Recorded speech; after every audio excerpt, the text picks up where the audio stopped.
Minorya ng Senado naniniwalang sa impeachment court dapat ihain ni Senator Bato ang resolusyong magpapadismiss sa impeachment case kay VP Sara. Umabante sa balita si Abante reporter Dexter Ganibe.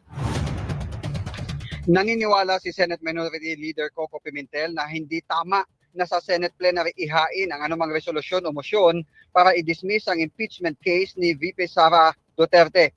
Ayon sa mambabatas, kung pagbabasehan ang court analogy, mas tamaan niyang ang anumang mosyon o resolusyon para sa dismissal ng impeachment ay ihahain dapat sa impeachment court.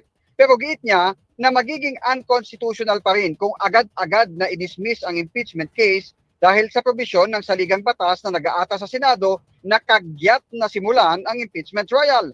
Dahil kung na-impeach na niya ang isang opisyal, marapat na marinig ng taong bayan ang mga ebidensya mula sa Kamara at mabigyan ng pagkakataon ng impeached official na ilahad naman ang kanyang depensa. Kahapon inamin ni Senador Bato de la Rosa na sa kanya nagmula ang draft Senate resolution na nagdedeklarang de facto dismiss ang impeachment case ni VP Sara at nakatakda niya itong ihain sa plenaryo.